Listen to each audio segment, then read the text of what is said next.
On termine, mes enfants, c'est la suite de la vidéo d'étude des codes, la lettre H. J'ai déjà expliqué à vous que la lettre H est une lettre muette au début du mot, on ne prononce jamais.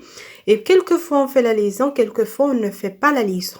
Maintenant, on va savoir la lettre H au milieu, d'accord, d'un mot, ou bien à l'intérieur d'un mot. Elle est aussi muette, comme au début du mot. J'ai écrit à vous quelques exemples ici. Du thé, voilà la lettre H. Un rhinocéros ou bien un rhinocéros, les deux sont justes. Si vous voyez bien, voilà la lettre H. Et on est dehors, voilà la lettre H. Alors ici, il est au milieu, au milieu, au milieu. Alors, on ne prononce pas. On peut dire que la lettre H dans le mot ou bien à l'intérieur d'un mot est aussi muette, comme au début du mot. Mais toujours à l'intérieur du mot, d'accord? Ces mots sont difficiles à écrire, d'accord? Si la maîtresse prononce, elle t'a dit T, d'accord? Elle t'a fait la dictée, elle dit à toi écris T, tu vas écrire T-E accent, d'accord? C'est pour cela que j'ai dit c'est difficile. Ces mots comme T, comme rhinocéros, comme dehors, c'est difficile à écrire, d'accord? On ne peut pas écrire seulement ce qu'on entend, d'accord? Je ne peux pas écrire seulement ce que j'entends. Quand la maîtresse dit T, alors c'est la lettre T et accent. Mais il y a la lettre H au milieu, elle est muette. Comme ça, c'est pour cela que j'ai dit c'est difficile à écrire. C'est pour cela c'est pas toujours on écrit ce qu'on entend. D'accord? Il faut apprendre à les écrire, d'accord? Pour ne pas faire d'erreurs. Pour ne pas faire d'erreurs, il faut apprendre à écrire ou bien les écrire, c'est-à-dire les mots qui contiennent la lettre H à l'intérieur. Ce sont quelques exemples. Alors, revenons à la page 123. Je vois la lettre H dans le mot. C'est une lettre muette aussi à l'intérieur. Un cahier, du thé, le théâtre, un rhume, le bonheur, un ton. D'accord? Si vous voyez ici H, mais il est muette, je ne prononce pas. C'est pour cela j'ai dit il faut bien apprendre à écrire ces mots-là qui contiennent le H au milieu bien à l'intérieur pour ne pas faire d'erreur. Je passe, mes enfants. Maintenant, on va savoir la lettre H ou bien le H dans le mot. Elle sert à écrire un son. Si on a la lettre C plus la lettre H, ça nous donne ch, d'accord?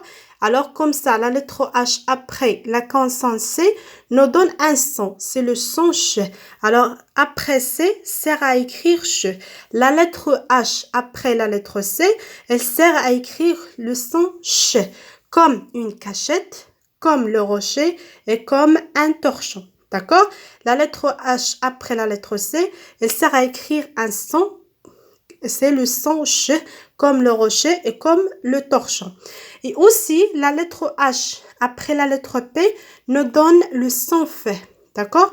PH, le PH, c'est-à-dire le son fait. Et comme ça, on peut dire que après la lettre P, le H sert à écrire fait.